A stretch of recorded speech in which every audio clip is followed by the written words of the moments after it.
Job chapter 38. Then the Lord answered Job from the whirlwind. He said, "Who is this who obscures my counsel with ignorant words? Get ready to answer me like a man. When I question you, you will inform me. Where were you when I established the earth? Tell me if you have understanding. Who fixed its dimensions? Certainly you know. Who stretched a measuring line across it? What supports its foundations? Or who laid its cornerstone while the morning stars sang together and all the sons of God shouted for joy? Who enclosed the sea behind doors when it burst forth from the womb, when I made the clouds its garment and thick darkness its blanket? When I determined its boundaries and put its bars and doors in place, when I declared, you may come this far, but no farther, your proud waves stop here. Have you ever in your life commanded the morning or assigned the dawn its place, so it may seize the edges of the earth and shake the wicked out of it? The earth is changed as clay is by a seal, its hills stand out like the folds of a garment. Light is withheld from the wicked, and the arm raised in violence is broken. Have you traveled to the sources of the sea, or walked in the depths of the ocean? Have the gates of death been revealed to you? Have you seen the gates of deep darkness? Have you comprehended the extent of the earth?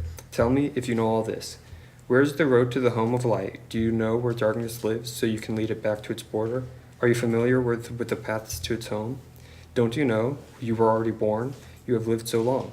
Have you entered the place where the snow is stored, or have you seen the storehouses of hail, which I hold in reserve for times of trouble, for the day of warfare and battle? What road leads to the place where light is dispersed? Where is the source of the east wind that spreads across the earth? Who cuts a channel for the flooding rain, or clears a way for lightning to bring rain on an uninhabited land, on a desert with no human life, to satisfy the parched wasteland and cause the grass to sprout? Does the rain have a father? Who fathered the drops of dew? Whose womb did the ice come from? Who gave birth to the frost of heaven, when water becomes as hard as stone, and the surface of the watery depths is frozen? Can you fasten the chains of the Pleiades, or loosen the belt of Orion? Can you bring out the constellations in their season, and lead the bear and her cubs? Do you know the laws of heaven? Can you impose its authority on earth? Can you command the clouds so that a flood of water covers you? Can you send out lightning bolts, and they go? Do they report to you, here we are? Who put wisdom in the heart, or gave the mind understanding? Who has the wisdom to number the clouds? Or who can tilt the water jars of heaven when the dust hardens like cast metal and clods of dirt stick together?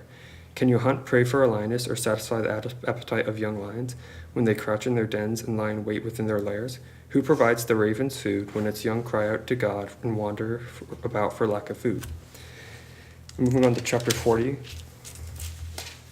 The Lord answered Jacob, will the one who contends with the Almighty correct him? Let him who argues with God give an answer.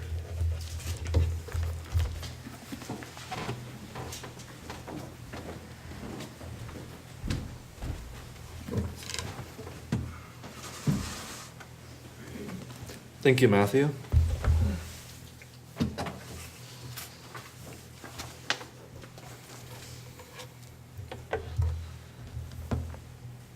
Sometimes I think we get so caught up in our lives, all that's going on, our day-to-day routines where we call to God, we ask God for help in the little things, and we should do that. I don't want to disregard that.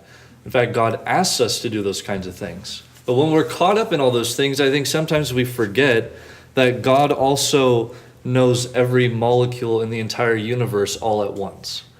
I think sometimes we just forget how big God is, how much He really knows and understands.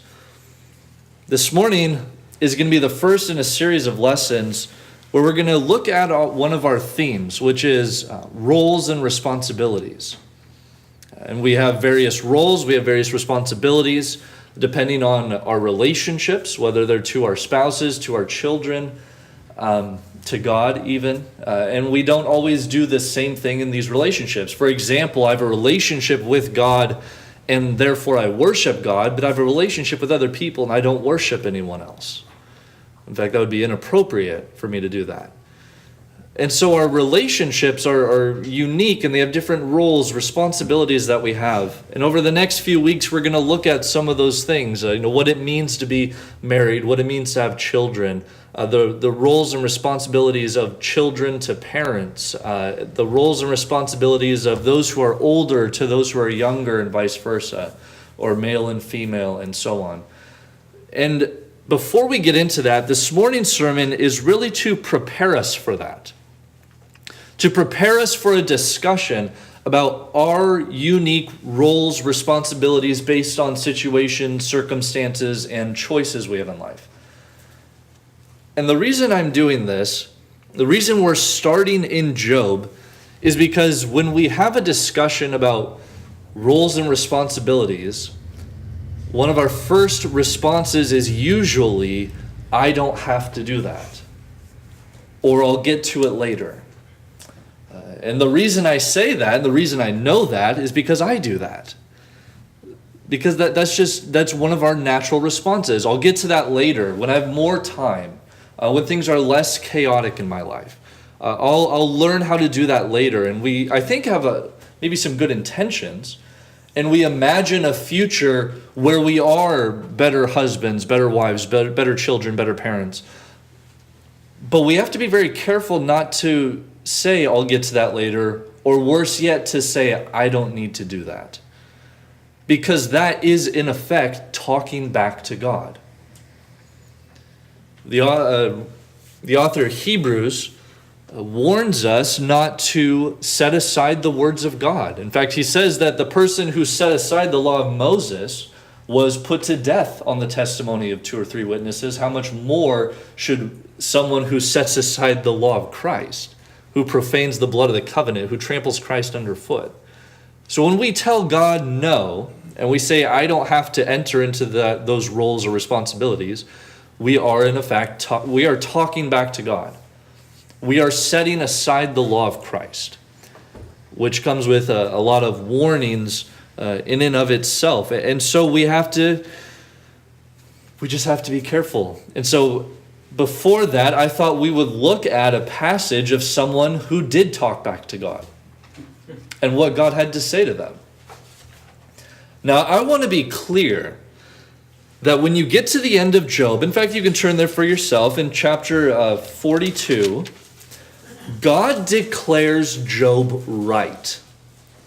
So in chapter 42, verse 7, after the Lord had spoken these words to Job, the Lord said to Eliphaz the Temanite, my anger burns against you and against your 2 friends, for you have not spoken of me what is right, as my servant Job has. Now God, obviously, as we just read, does not sound very happy with Job either. And to me, when I read this, the way I make sense of this is that Job is right to pour out his heart to God. He doesn't curse God. We know that right at the very beginning. It says Job does not curse God, but he does question God. But I think the reason why Job is right is because Job just has almost no answers to his situation. He doesn't know why God is doing the things he does. He doesn't know that God and Satan had this conversation. He just doesn't know these things. Whereas I believe that we as Christians would actually be more accountable than even Job, were we to find ourselves in this situation. Because we have the teachings of Christ. We have God's Spirit helping us through these things. I think we would be more accountable than Job even.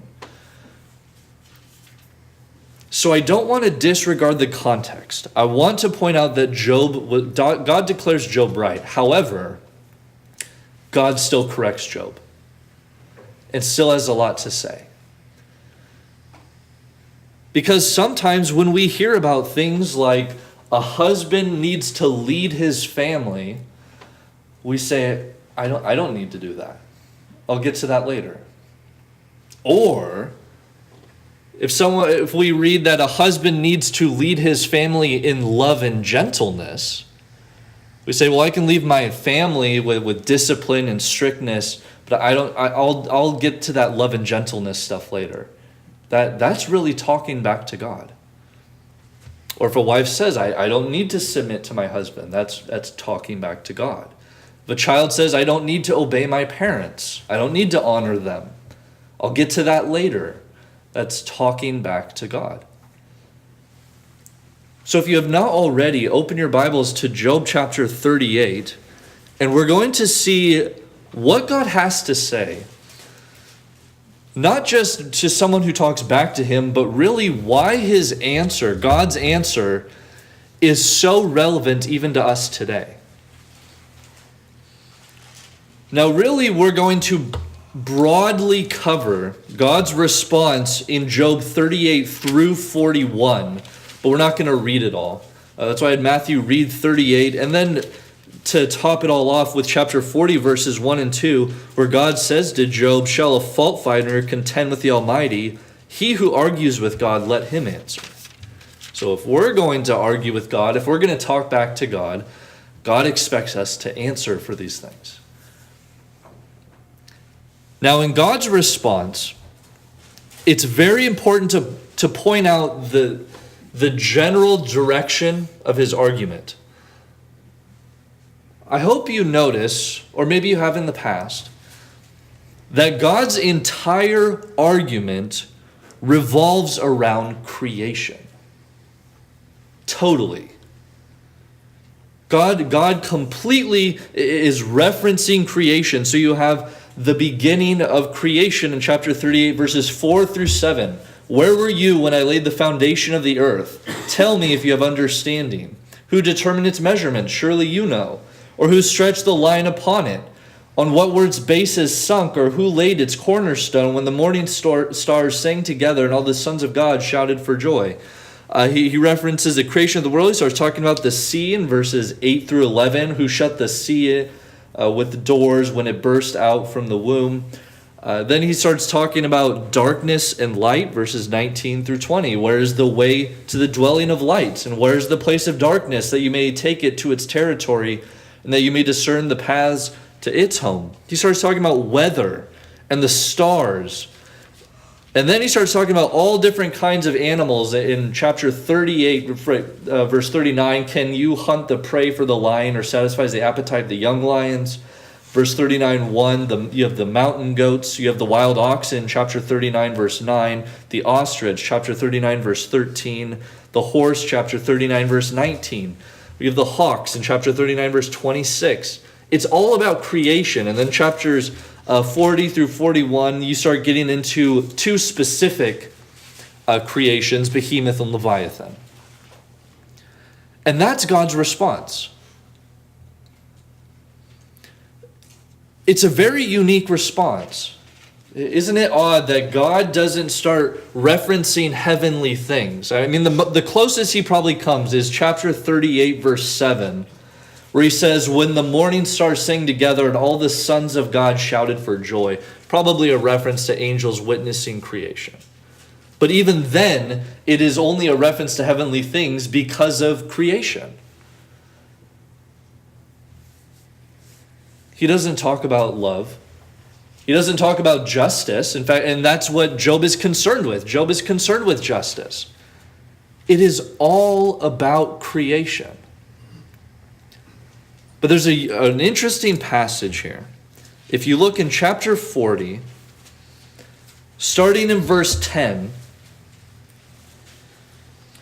where God says, "Adorn yourself with majesty and dignity, clothe yourself with glory and splendor, pour out the overflowings of your anger, and look on everyone who is proud and abase him. Look on everyone who is proud and bring him low, and tread down the wicked where they stand. Hide them all in the dust together, bind their faces in the world below. Then will I also acknowledge to you that your own right hand can save you." Notice that God references creation, and right in the middle of it, he references the human person. Because Job needed to be reminded that he's a part of creation. And sometimes we need to be reminded of the same thing. That we're a part of creation. Now, I think God has certainly set apart humans from the animals and given humans some dominion over creation. But we're a part of creation. And because we're a part of creation, God has say over us. God is allowed to tell us what to do. God is allowed to make us go through things that are difficult, as Job went through. Because we are a part of creation. Because God created us. You see, creation is God's argument for why God is allowed to do what he does. Who can say no? As Paul wrote in Romans 9, who are you to talk back to God? Right? Can the thing molded say to its molder, I have no need of you?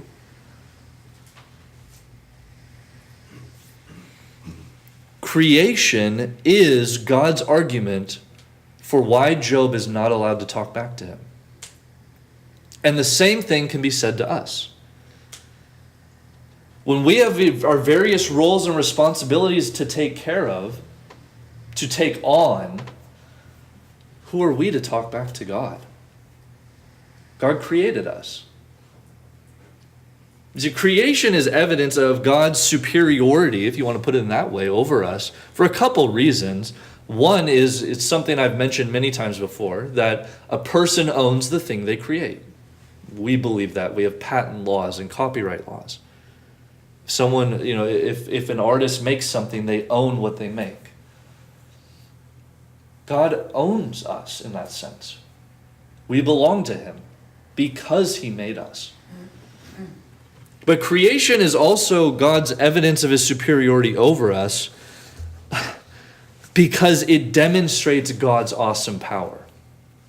In fact, consider for a moment everything that was read for us in chapter 38, everything even through chapter 41.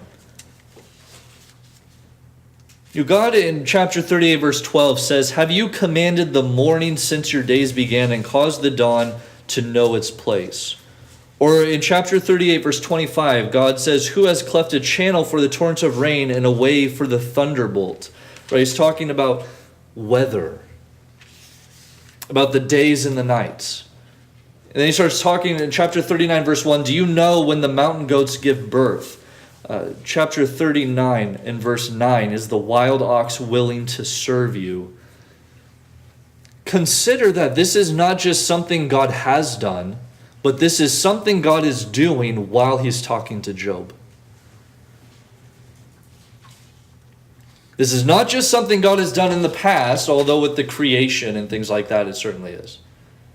But when God is referencing the stars, the weather, all the different animals and what they're doing, God actually knows all that and is doing all that while he's in the middle of talking to Job. It's not so much of a statement of his ability as it is what he's doing in this moment. You see, creation is evidence of God's total superior power over us. I can't control the weather. I can't control the weather even when I try to, let alone right now while I'm talking to you. I can't control what horses do, what the ox does. I have no idea what ostriches are thinking, which is what he references, and we'll get to that in a second. I don't know any of that. And yet God not only knows it, he knows it all in this moment he's stating it. That's how awesome and powerful God is. See, creation is evidence of God's superiority. One, because he owns what he created. And two, because it is a demonstration of his total power. Maybe total is not even the right word. I don't know how much power it's evidence of when it comes to God. Maybe it's just a small speck. All I know is it's far more power than I have. It's far more than I can even comprehend. And this puts God in a place over me. Now I want to get back to the text a little bit, because there's a very interesting transition where you have Job demanding justice. He wants to take God to court. So hold your finger in chapter 38, but turn back to chapter 31.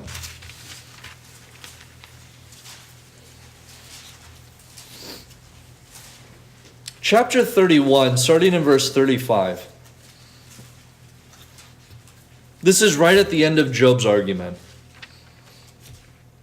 He says, "Oh, that I had one to hear me. Here is my signature. Let the Almighty answer me. Oh, that I had the indictment written by my adversary. Surely I would carry it on my shoulder. I would bind it on me as a crown. I would give him an account of all my steps. Like a prince, I would approach him." That's court language. Here's my signature that I had an indictment. He wants to be heard. He wants to take God to court. But when you turn back to 38, as I said, God's response is creation. How do you make that transition? How do you go from Job says, I want justice, and God says, look at creation? Now, I think I have an answer for this. And I'll put it out there, and you can try it on for yourself. That I think this is God's way of saying, if you can't even control the things you can see, what makes you think you can control the things you can't see?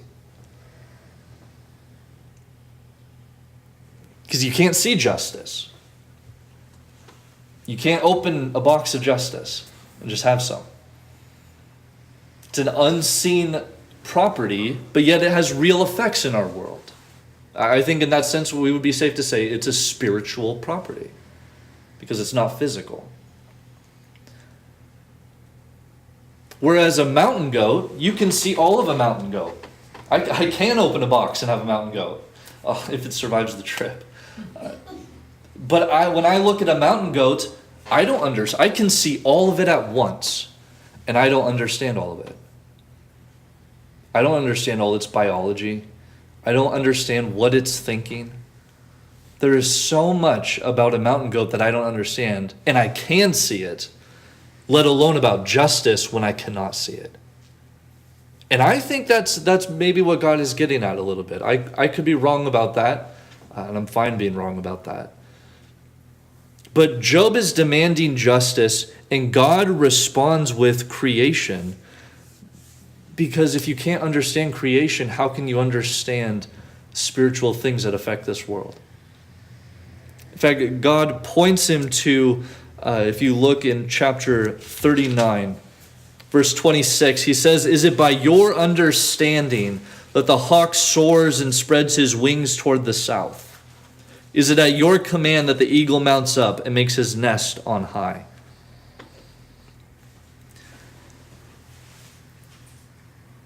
You know, human beings never taught birds to fly. Right? Even from an evolutionary atheistic perspective, that's true. Humans never taught birds to fly. And yet they know how to fly. In fact, didn't they teach us how to fly? Isn't that how modern aviation, especially when it comes to heavier than air crafts, they drew birds. If you look at Leonardo da Vinci, he would watch birds and just trace their paths in the sky. Because they taught us to fly. Why would we think we're so superior to them? They learned what they know from God. We didn't teach it to them. See, and a bird is something you can see.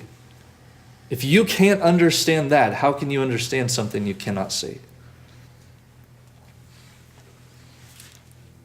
So creation comes from God, it belongs to God, and it's evidence of God's superiority and godhood over us. But that's not all that's going on here. In fact, throughout these chapters, in chapters 38 through 41, God multiple times references the fact that creation has boundaries. This is a big theme in God's response to Job. That creation has boundaries. And when we talk about boundaries, there are really two ways to respond to a boundary that I can think of that at least are relevant here. One is you can't cross a boundary. Or two, there are consequences for crossing a boundary. And when you read this, that's exactly what you have. You have this idea of boundaries, of limits, of gates. So you have, for example, chapter 38, verses 8 through 11. God says, "Or who shut in the sea with doors when it burst out from the womb? When I made clouds its garment and thick darkness its swaddling band, it prescribed limits for it, and set bars and doors, and said, thus far shall you come and no farther, and here shall your proud waves be stayed." Or chapter 38, verse 17, "Have the gates of death been revealed to you?" Right? The perimeter of death, the boundaries of death.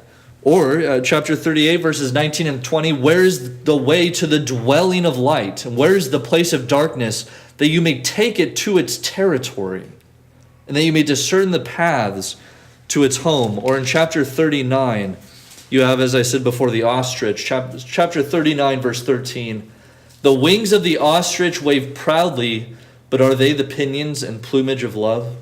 For she leaves her eggs to the earth and lets them be warmed on the ground, forgetting that a foot may crush them and that a wild beast may trample them. She deals cruelly with her young, as if they were not hers. Though her labor be in vain, yet she has no fear, because God has made her forget wisdom and given her no share in understanding. When she rouses herself to flee, she laughs at the horse and his rider. The ostrich doesn't know. There's a limit in the ostrich's knowledge. Just as God said to the sea, you can come here no further, he says the same thing here. To the ostrich, you can know up to this point and no more. You have the territory where light dwells, its boundaries. You have the gates of death. This idea of boundaries and limits is prevalent throughout this entire dialogue by God. And yet it's ultimately a commentary on Job's own boundaries, isn't it? On what he can know and what he cannot know. On how his knowledge can come to a certain place and no further. Because there's so much that God doesn't know. And you know what? God doesn't tell him either. God's response to Job is, who are you to question me? He doesn't give him the answers. Now I want to start taking this back to our theme. Remember, I know this is a very roundabout way of doing this. Our theme is roles and responsibilities. If you forget this lesson, that's okay. I mean, by Tuesday, Wednesday, Thursday, I usually forget the lesson I preached the previous week as well. But please don't forget this point.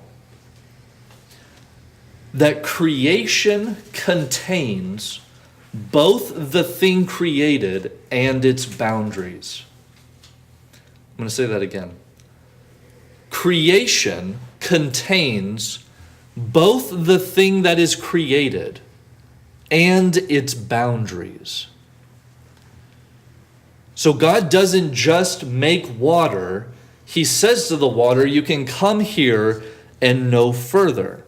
What would happen in a world where there are no boundaries to water? What would happen in a world if the world is just spinning and the oceans are just sloshing around in there? What would that look like for us? What would life look like? Would there be any kind of prosperity or thriving? I mean, would we live underground? Would we live in big boats that can handle this? We wouldn't be able to have life as we know it. We can't build because water's just going to come along and destroy it. See, when things don't have boundaries, it often results in destruction, in chaos.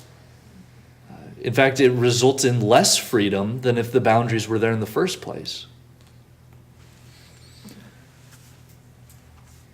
Let's take this same idea and apply it to our roles and responsibilities.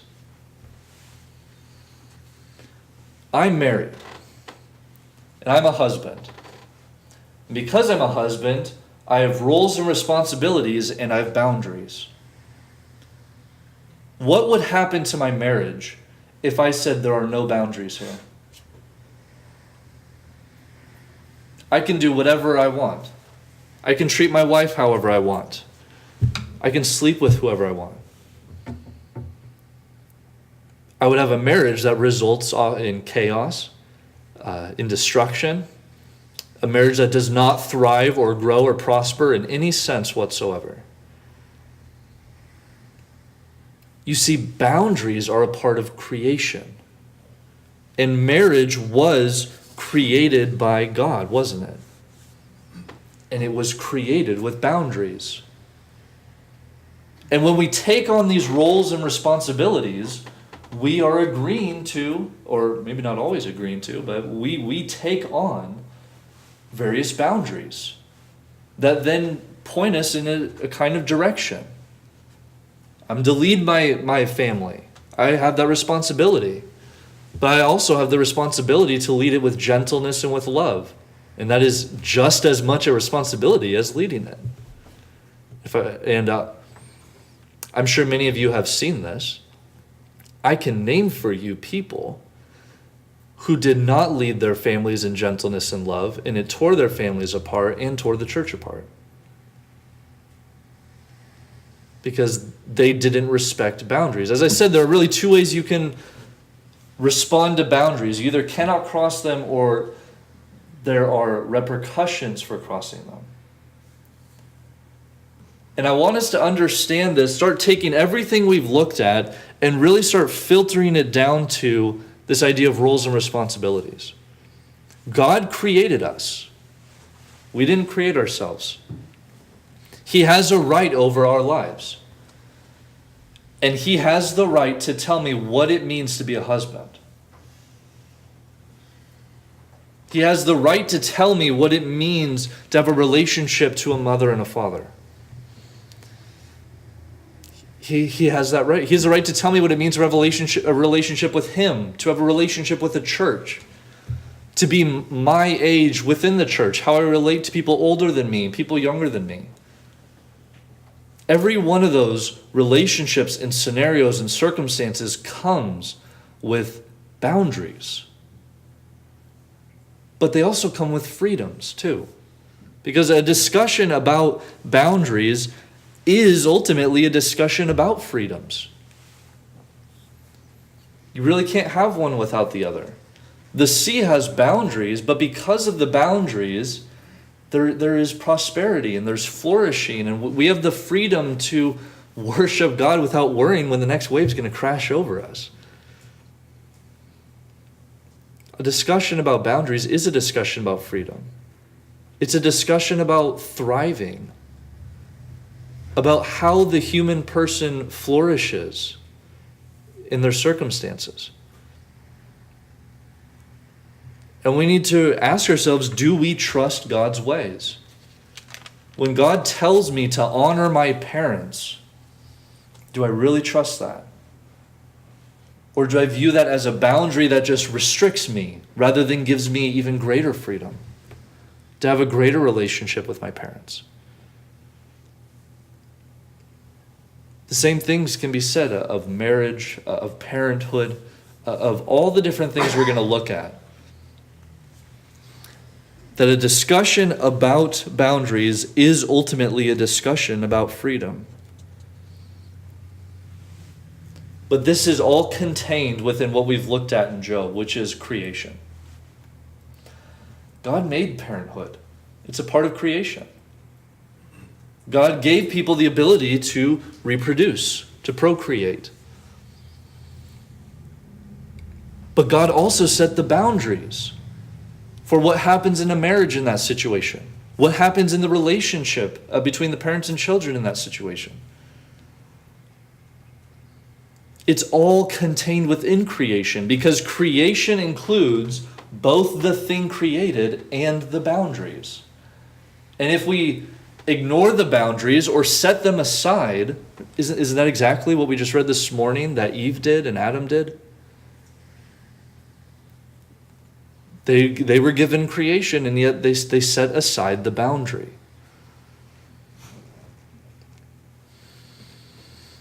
We have to be very careful not to set aside our boundaries, but instead to view them as greater sources of flourishing and prosperity, as greater sources of blessings. I know it doesn't always feel that way. And I know that for a period of time, we can set aside boundaries and it seems like we're getting away with it. But over the long run, I guarantee you, there will be consequences. We have to be very careful not to set aside the boundaries of these various roles and responsibilities, because when we do, we're not all that different than Job. We're talking back to God. In fact, this morning's lesson was originally titled, Don't Be a Job. But I decided I would change it. That was a little... Anyway. We have to be careful not to redefine these boundaries because we are a part of creation. And God has our best interests in mind. If you want to imagine how to behave in this world, just take a moment and realize that God forged this world in eternal love and holiness. Just think about that. God made the world in eternal love and holiness.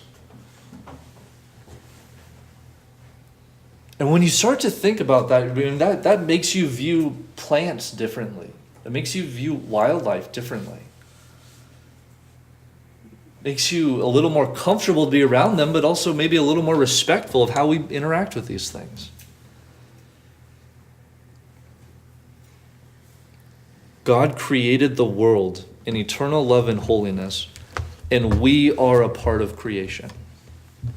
We are to be holy as He is holy. We are to be a people who are not like everyone else. The world doesn't understand what God means when He says for wives to submit to their husbands. They view that as foolishness. And when Paul rightly says that the wisdom of God is foolishness to men.